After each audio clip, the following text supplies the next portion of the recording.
My friends were weirded out. I was getting uncomfortable around him, and my coworkers were actively trying to curb his enthusiasm for coming in.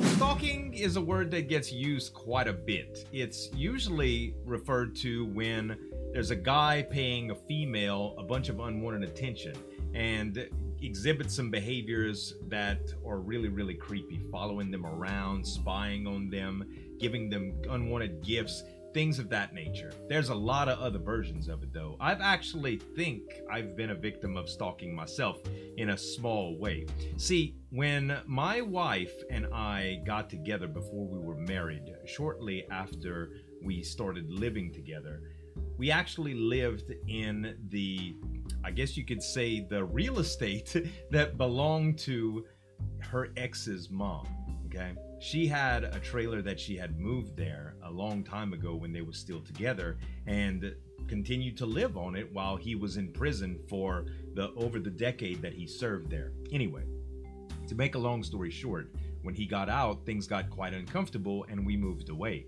Well, he started showing up at places that he knew we would go. Football games for his daughter when he was not allowed there. Just locations that we knew. He would be at stores that we visited when we visited.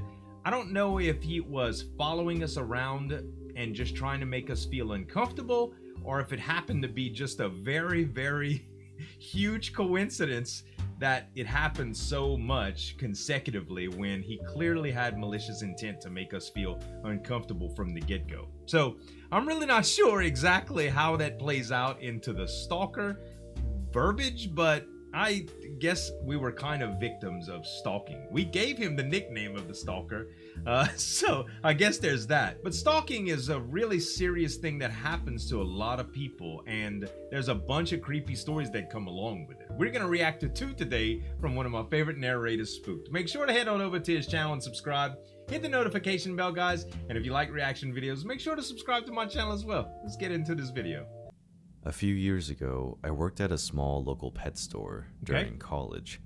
I was one of two women who worked there, and we didn't generally work at nights together. All right. The store I work in specializes in saltwater fish and reptiles in particular. Okay. About a year into me working there, this one man would come in and start asking questions about the bearded dragons. We mocked him the first couple of times that he came in, because we kept answering his extensive questions about the bearded dragons for an hour and a half or so each time he came. But for some reason, he just kept coming in, not buying anything, not looking at other animals. It got a little disturbing when he refused to talk to my other coworkers standing right next to me, and kept asking me about the bearded dragons. 90 minutes at a time. Never buying anything.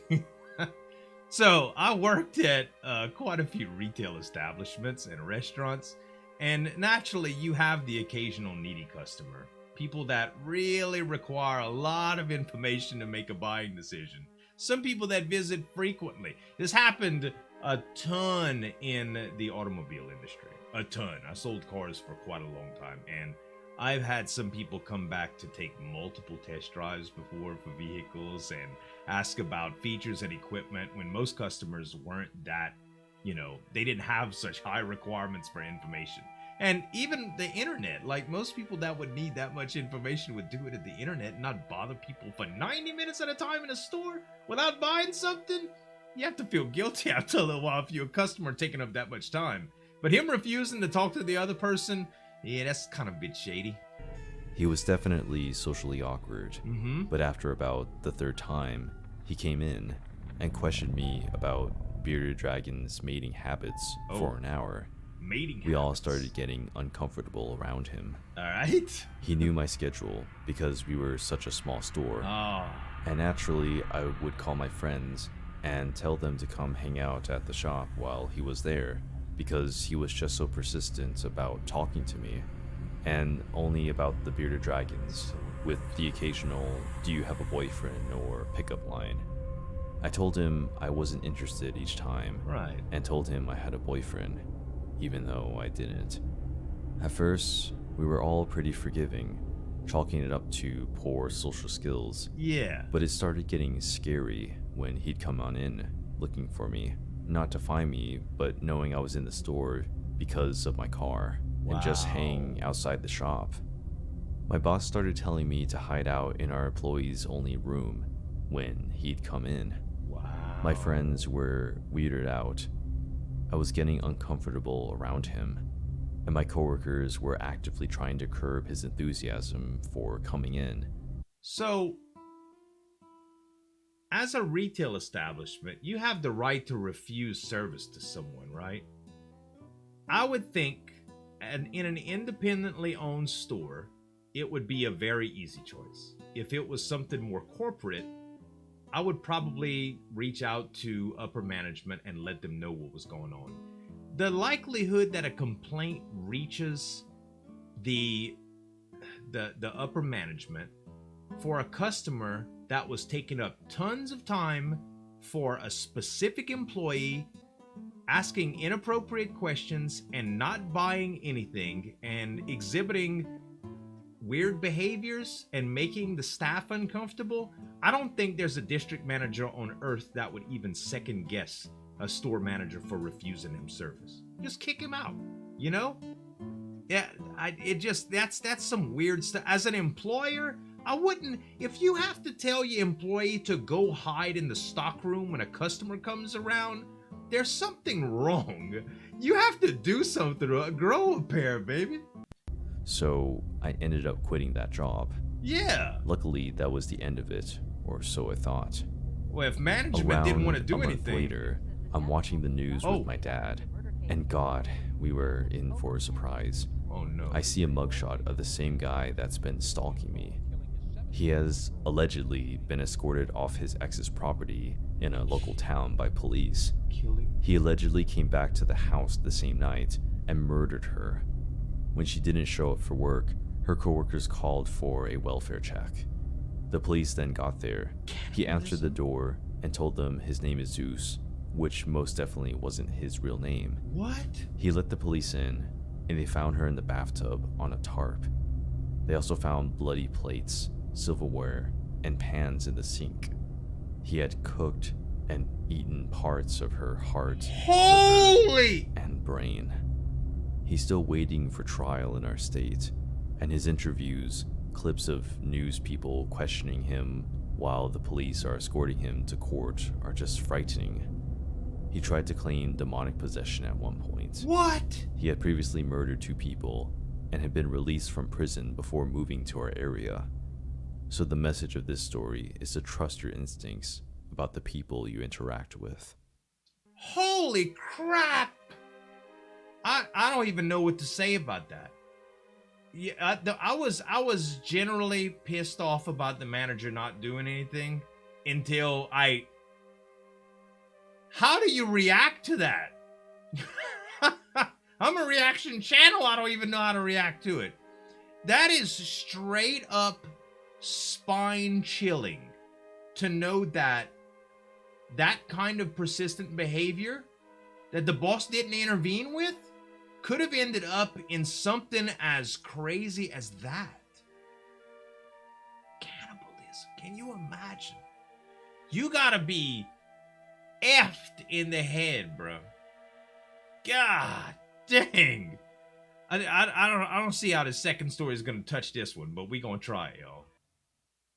I was around 10 years old when this happened. Okay. I attended a camp over the summer where I'd get picked up at 8 and come home at 3. Okay. My house sits close to the end of the street, which forms a U, but for some reason, the camp's bus driver would never drop me off at my house. I would always get dropped off at the end of my street, where I would toddle myself along back home. Right. Both my parents worked late hours, sometimes not getting home until 8 p.m., and it would be very expensive to hire a babysitter for 5 hours a day, 5 days a week. Yeah. So, starting 6th grade, when the bus dropped me off at my home, I would be by myself. I do the usual middle school routine. play games online, and watch TV. Right. Occasionally, my neighbor's cat would come into my backyard, and I would feed and pet her as a way to get outside. Yeah. The only computer in the house was in my dad's office, which had a window overlooking the deck and a window overlooking the side of the house. Okay. We have large bay windows in the living room, dining room, and kitchen of my house. And since we sit on a hill, our house could pretty much see the entire backyard from a nice vantage point. Yeah. So most days when I got home, I toss off my backpack and go right to that room. And you could see me walk from my front door and pop up by the computer from outside. Mm-hmm. Unfortunately, this would lead to something that I had forgotten about until now. Okay. One day, when I got off the bus, I did as expected, go into my dad's office and play computer games. Right. About 30 minutes into this, I can hear faint meowing coming from the outside window. The cow. I paused the the cat. game and look outside, Cow. thinking maybe my neighbor's cat had wandered over. Yeah. I don't see anything though. I just sat back down and resumed playing, Yeah. only to Just cat hear the meow. meowing again. It was quiet, but noticeable. Okay. And so I checked the other window. Nothing again. This routine happened for a good 10 minutes, Is it in your house? and I eventually got frustrated and went into the living room to watch TV. Cat meowing is frustrating. Dogs barking is very frustrating too. I used to be much more tolerant than I am today about it. But man, my neighbor's dogs drive me sometimes, yo. God dang, they make me so aggravated. Aggravated enough to yell at them. My wife stops me, okay? And it's not like the yelling's gonna do anything except maybe start an altercation. The dogs ain't gonna stop barking at me yelling. They're wild, you know? It's just that bad. It could be aggravating. So I can totally see. That would interrupt my PC gameplay too, man. Not even 2 minutes later, the meowing came from the window I was sitting right beside. Okay. Now, I was confused and a little creeped out, so I shut the blinds and kept trying to watch TV. Not seeing the cat The either. meows continued, but suddenly the meowing was louder and came from the window right behind. At that moment, I jumped up and left the living room. I went into my bedroom, where the blinds were down, but still cracked for some sunlight. I tried to read a book, only to hear a meow come from outside my bedroom Bruh. window. This was enough to make me call my dad, being concerned that maybe the cat was hurt, but I couldn't see it to be sure. Right. He said he would have the neighbor come check it out and call me back later. Oh, I just figured out what's going on. Somebody has that cat and is trying to bait him to go outside and check on it. I don't know how I didn't get this before. That has to be what's going on. Somebody is baiting him. They may have observed him playing around with the cat, the neighbor's cat, like he said he did, because this seems to be a very regular habit. He just talked about, some routine, him going. Somebody could have been watching him, kind of figuring out what goes on. Mom and dad ain't home. Kid gets home at this time, walks down the road, goes in that office. I could see him through the window, and he plays with that cat. I think he's getting baited. 10 minutes go by, and I get a call from my dad saying he was coming home from work. Nothing urgent in his voice, just that his meeting was canceled and he would come home early. He didn't want to scare him. I thought nothing of it, and when he got home, I realized the cat noises had completely stopped. Fast forward to recently, when I asked my dad about this strange occurrence, thinking it was funny how the cat had followed me around with each part of the house. What he told me next made my blood run cold. Oh my God. He told me that after I called him, my neighbor did indeed come to check on the house for his cat, but instead found large footprints leading in circles all around the house, clustered close to the walls so that even if I looked outside, I wouldn't have seen anything. Someone had been stalking me through my house, seeing where I was through the windows, and making cat noises to try and come get me to come outside. Cat noises? What's scarier is that they must have known I was home alone, since it was easy to see me walk by myself down the street and let myself in. My neighbor immediately called my dad and searched the property, but found no one. The police weren't called since there was nothing but footprints that led off into the woods and got lost, and I never saw anyone. My dad stayed home with me for the rest of the week. Wow. It sickens me to know that there are people who would use these tactics to try and lure kids out of their homes, and from there, do whatever they wanted with them. From that day on, though, I was way more cautious coming home. Now, you see, at 11 or 12 years old, you're really naive to a bunch of stuff like that most of the time. You haven't really figured out how evil the world can be yet. The fact that somebody is crazy enough to try to lure a child out their house, I don't see why they didn't just break a window or, bust down the door. I know it's not easy to bust down the door, but I mean, if you're, as a criminal, you're going out to abduct a child, maybe, you would think that maybe this is a proven strategy. Baiting a kid out with something like that, don't get me wrong, that's criminal genius, because if I heard a cat outside meowing, I would go investigate. Not the dogs barking next door, but even if it wasn't aggravating. When I hear cat meows outside, I'm like, wait, is there a cat in our yard? I used to hear a chicken clucking, and I'd go check that out too. It's a normal sound. Now, if that was made by some sort of sound generator, I mean, you record that type of cat meow on your cell phone and you can play it around, if you really wanted to. The sound effects that we heard in this video were real. It didn't have to be a real cat. I was thinking that this person had the neighbor's cat, but it could have been even just artificial, just to draw the little boy out. But you would think if he really wanted him, he would have just broken the house, right?